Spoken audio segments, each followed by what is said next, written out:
Hi, welcome back to our afternoon session. Um, Ben will start in about 1 minute on his session, but I just wanted to remind everybody, if you have not received an email thanking you for registering that includes links to the presentation slides, please go to the online registration link that's by 4 o'clock today that's on the CASIS training page. And it's in all correspondence for the training. We'll send this post-training survey to those who registered by 4:30 this afternoon, or about 4:30. We'll send it to everybody that's registered, and you'll be asked to digitally sign and submit your survey to confirm attendance. If you are not seeing this email, but you know you've registered, check your filtered mail, junk mail, looking for an email from the KDE Data Services mailbox, which is KDE Data Request at education.kentucky.gov, or Linda Barton at education.kentucky.gov. And it's time for Ben's presentation. Ben Riley is with us today to talk to us about kindergarten early learning and prior settings and proper setup of that. You can ask questions and interact with Ben through Go Soapbox using access code KDE data. Thank you. Good afternoon, everyone, and thank you, Lisa. And again, I'm Ben Riley, and I work specifically from the Office of Assessment and Accountability. So thank you for letting me be here today. And I specifically work with the K-Screen implementation with school districts as a program consultant. Something we have done in the recent school year was we do require the screening of repeating kindergartners, and that is going to be something actually this year that'll be just as important, and it's a very recent change. And I wanted to take the time to show you a video that's about 6 minutes long that goes over how to input prior settings data and the small change we've made to it. And then I'd love to open the floor up for any questions you may have. So I'll go ahead and move to that video real quick. And I'm going to stop sharing my screen and share that video. And in just a moment, Ryan Adcock can help me with that. So let me go ahead and share my video.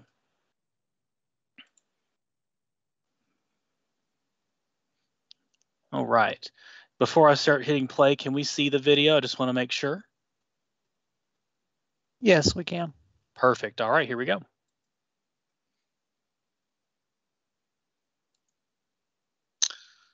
Hello. Thanks for joining us today.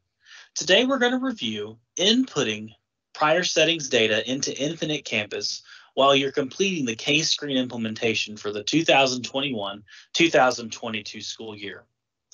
The first thing you'll want to do when starting this process is go ahead and log into Infinite Campus and pull up the student information for the student you're wanting to enter early learning and prior settings for.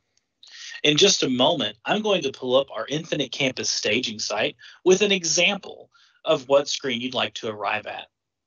Our staging site uses artificially generated student information and does not use real student information. All the information you'll see displayed on the video today is not a real student. So let's go ahead and pull that staging site up so you can follow along with me. Now we've arrived at a student's page.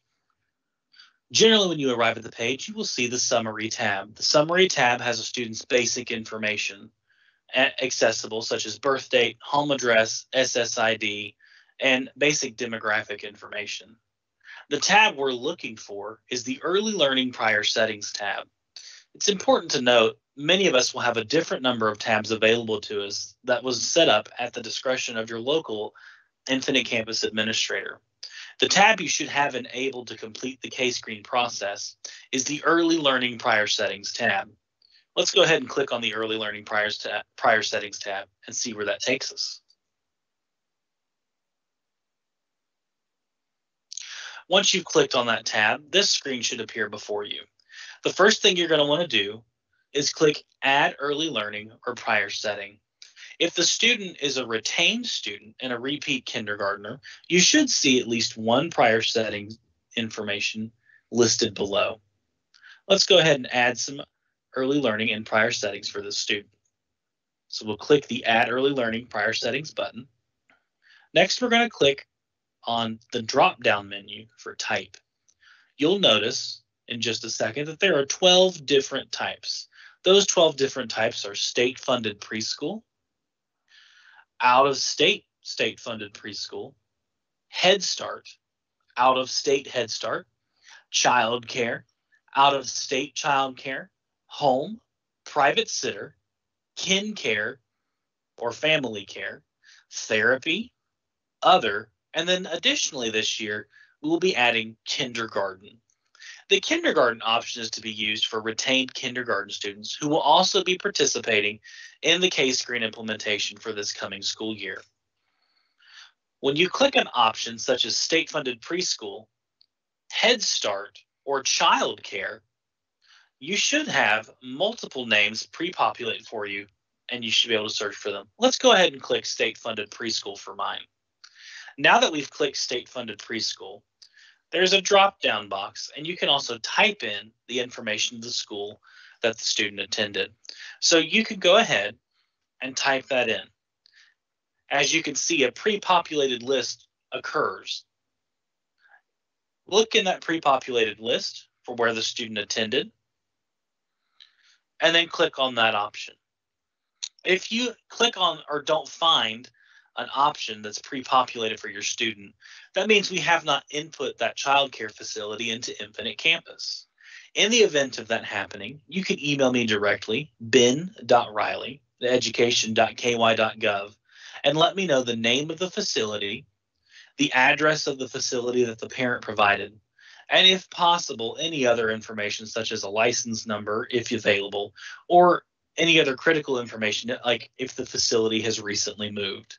We'll go and figure that information out and input it into Infinite Campus for you and let you know when that's completed. The next thing to do is make sure there is a complete address. And if it is a state-funded preschool, you would see in place of the license number in this situation, a district and school code. But typically, you'll want to see a license number or district or school code filling in this number right here.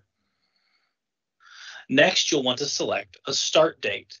In most situations, the year before began in August or September of that year, and the year ended in May or June of that year.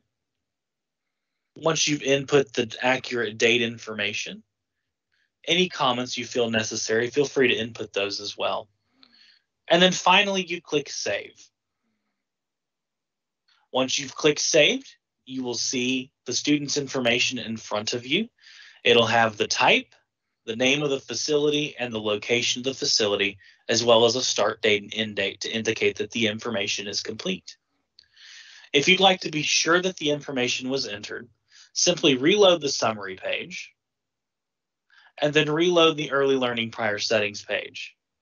And that will indicate to you that the information was completely saved into Infinite Campus. Please note, too, when you're entering this information into Infinite Campus, that you only need to account for the year prior to the student being in that kindergarten classroom.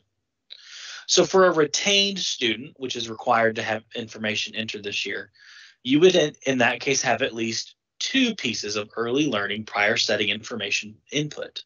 The first would be the previous year's information of what facility they attended, or if they had kin care, a home sitter, or were cared for at home. And then you would have kindergarten as the second entry for the next year prior. All other students should only have 1 year prior of information entered into the early learning and prior settings page.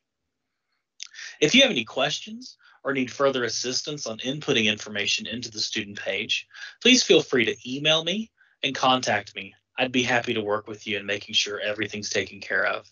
Have a wonderful day. All right. Now that we've watched that video, another thing I wanted to highlight too concerning prior settings data, while Ryan adds the presentation back for us, is that is something you can actually add anytime up until the deadline for data entry for your district. The typical deadline for the core screen assessment is no earlier than 15 days prior to your first instructional day. But you can, if you have students registering now, The prior settings data, which is separate from the core assessment, can be entered at any time. So that's something else I wanted to provide a little bit of support and guidance on as well. So that is something you could currently be adding into Infinite Campus using that information. That video can also be found on the KDE Media Portal and the Common K-Screen Entry webpage that I maintain as well. And we're going to go ahead and just move forward now to make sure that we don't have any questions. So Lisa, do we have any that came in?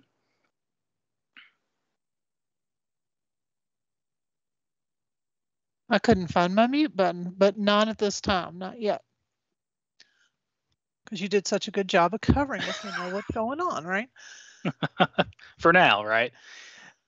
Well, in that case, then. And I had something I thought of. If I'm Yes. picking kindergarten, because the student's repeating kindergarten, I noticed you picked a list and it showed Kentucky schools. What if they were in kindergarten somewhere else, out of state, and the parents chose to put them in kindergarten again? That would still be counted as a kindergarten prior setting, for sure. We would definitely put it as that. What do they pick? Will they have an option for the facility? Is there an option for out of state or something that's a There is placeholder? not. There is not at this time. What I would do in that situation, if a child, let's say the child was in a neighboring state and attended kindergarten there, and the parent decided they wanted to repeat kindergarten in Kentucky when they moved, I would go ahead and fill it out as kindergarten, and then my guidance would be to fill out in the section where you can put the comments, fill out what information you can, because the goal of it is to get the best information we have on the student and their prior settings. We wouldn't have a neighboring state's school information in our system, but we would certainly like to know that they at least attended a kindergarten classroom as a prior setting, even if it was in another state.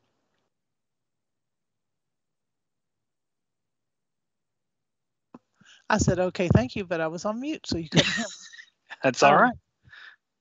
Okay, we've got a question now. Isn't there a requirement for at least one kindergarten student be assigned to each kindergarten teacher's roster by a certain date? I think they're talking about that homeroom setup for the export to Brigance for the K-Screen. Sure. If we could, there is no set date for that. Right now, we are currently preparing the OMS for the 2021-2022 school year. It typically is ready by the late July, early August date. We never give a specific date on that because we're making sure it's ready to go, and sometimes we hit a speed bump in doing so. But we do announce it in our K-Screen update once it's ready. What I would recommend you all make sure you've done is make sure that you've used the appropriate state code when enrolling the student, which can be found in the K-Screen implementation guide. And I also have a little mini guide for data support, such as your data entry clerks, that goes through that process as well. I would be happy to share that with whomever can distribute it, or you can also find it on the Common K-Screen entry webpage, but it runs through the process of how to properly enter every student in kindergarten so they successfully export into OMS. Okay. And that state code you're talking about, is that the course state code on that homeroom setup for those kindergartners? Yes. And making sure the students are rostered into that homeroom? Yes. And then the homeroom also, too, it needs to have the word homeroom in it as well. Okay. And I know there's, even though it's not your topic, but we got a couple of minutes. There's a requirement. Then the teacher's email address has to be their work email address on their demographics record for that to all work correctly too, right? Yes, it needs to be a district email address that has district.kyschools.us as the domain on it. We have had several issues in the past if someone has entered a personal email address into that and tried to use it with OMS. Where it causes potentially security issues for that individual and their email. And we want to avoid that. And what we essentially do when we run that report is if we notice that email is not from a district domain, we don't allow that email to have access just for data protection reasons.